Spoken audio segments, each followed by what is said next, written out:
What's up, YouTube? Tonight I'm going to do another watch review. This is my first micro brand, the Borealis Portus Cale.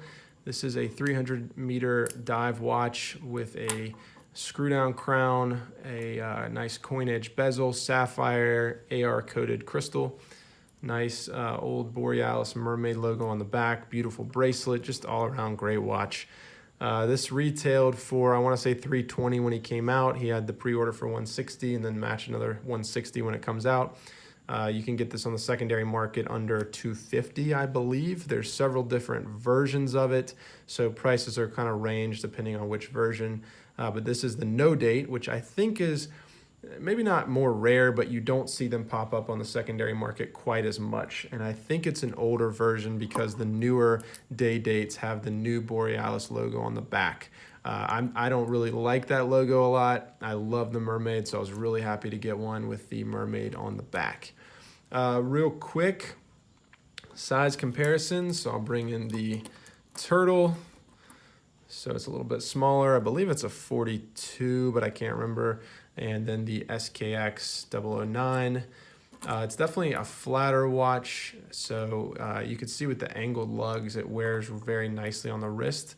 But it's going to be somewhere between your SKX and your turtle here. So definitely smaller than the turtle, although the turtle wears so nicely on wrist. But there you go. All right, so let's get into the cut or carry. So what are the things I like about it? So first of all, it is incredibly accurate. Obviously something that you really want in a watch, right? Unless you're like me and you change watches 3 times a day and accuracy doesn't really matter.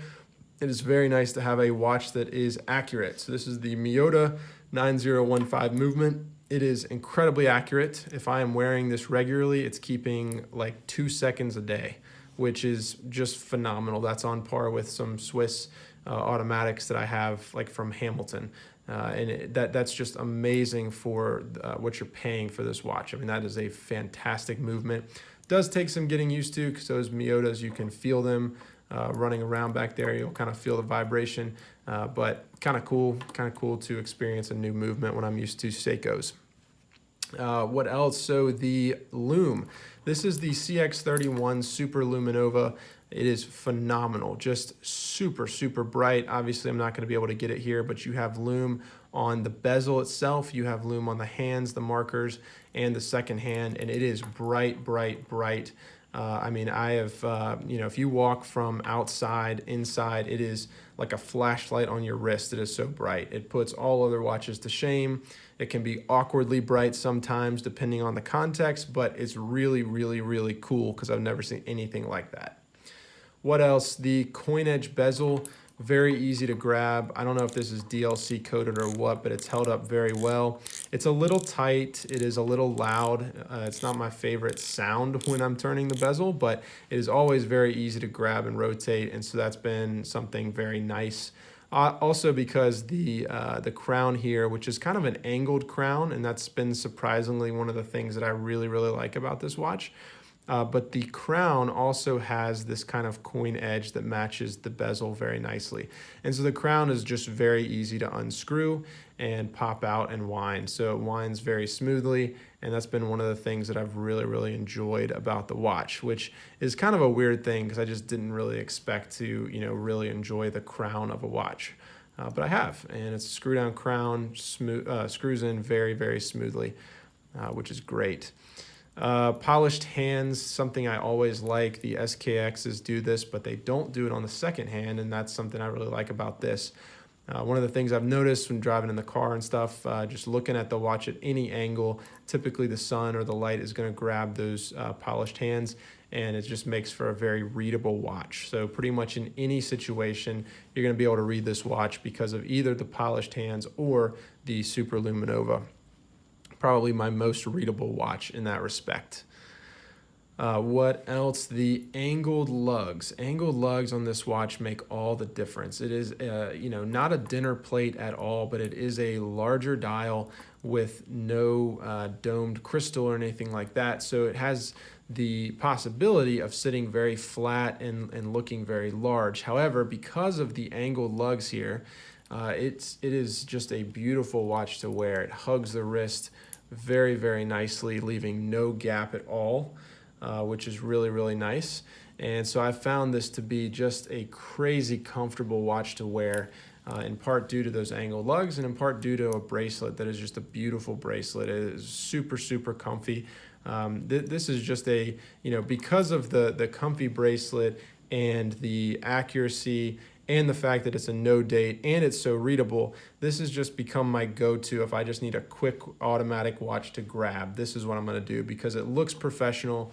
It matches just about everything, super, super comfy, and I'm just going to be able to do pretty much anything in it because it's so water resistant and it's so readable. So overall, just fantastic. I mentioned the case back that I absolutely love, and I mentioned the crown. Just a couple cons that I wanted to go through. The one that really bugs me, and it really shouldn't bug me as much, but if you're a watch nerd like myself, and especially if you're a Seiko fan, the one thing that really annoys you is, and let me polish this up real quick to show this, a misaligned bezel. So this watch does not have a chapter ring. Another thing I wish it had, but I understand for the money that it can't have everything.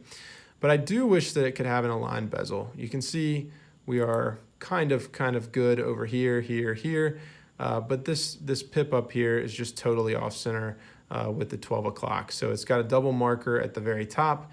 I don't know what you would call this since it's not really a chapter ring, it's just printed on the dial. But this loomed pip up here is so off. And I don't know if it's coming across in camera, but it is very, very misaligned and it drives me insane. There's really no fidgeting with it. It is just misaligned. So that kind of sucks, but not really a big deal practically. Another con, it's a flat dial. Again, I get it, for the price and what you're getting in terms of the AR coating, sapphire, 300 meter, all that stuff. There are things that have to go. But when I'm used to the depth of something like the Seiko Turtle even, which isn't necessarily a deep watch, but you can see the lume has some depth, the hands, the logo, all that kind of stuff. When you see something like that, it does make looking at this one not quite as enjoyable because everything is flat. The Super Luminova is just painted on right there, and it just pretty much looks printed. So the dial just looks printed. There's really nothing special. And I think that's one of the common complaints about Borealis is the use of fonts. There's really nothing sexy or exciting about the font use. But, it still works. It still shines very bright, and it's not a huge deal. The only other issue I have with this watch is the bracelet, for whatever reason, scratches like crazy. I would say this is just something with me, that I just wear watches very, rough or something like that. But I have worn many different bracelets, and I've never had one scratch quite like this. And it's not just on the clasp, but it's all up and down the links on either side. And if I pull something like this Uncle Seiko that I have on my SRPC 23, I just don't have that issue. There are some scratches, but it is nothing like this. And I get this is more polished and everything, but that's one thing that I've noticed is that, it's just scratched, terribly on the back of the bracelet. So, again, it's one of those things, if you're not a watch person, you're never going to notice because it's on the back of the watch, but it drives me absolutely insane because of resale value. And I think that's it. Otherwise, it's a phenomenal watch. I find it kind of unbelievable that they can do everything that they do here, especially considering the accuracy of the movement, the water resistance, the beautiful bracelet. When you put it all together, it just doesn't really sound like a $300 watch. And the fact that you can pick these up for under $250 right now is just an absolute steal. And I think that's kind of the theme of Borealis. They're able to do all of this at a great price and offer really a lot of watch for not a lot of money, really, to compete with that Seiko range. So I'm really glad I picked this one up. This is going to be a strong carry for me. I don't think I'll ever sell this watch because when this watch showed up, I had ordered it a couple days before. And the day that it showed up, I actually found out that my wife was pregnant with twins. And so obviously that was a huge day for us. We're super pumped. And when I put this watch on, I realized that the 12 o'clock marker is a double baton marker. And so this watch will always be my twin watch. And every time I put this on, I'm reminded that we're having twins and I can't wait to meet them. So I think this watch will be in my collection for a long time, and maybe pass it down to one of them or both of them, or maybe they'll have to fight over it one day. But I don't think for that reason this can ever leave my collection. But I would encourage you to go out and try Borealis if you are the least bit interested, because I think you can get a lot of watch. You can try out something a little bit different, and I think it's a very, very reasonable price for what you're getting. So hope you enjoyed the review. I will be back soon. Thanks so much.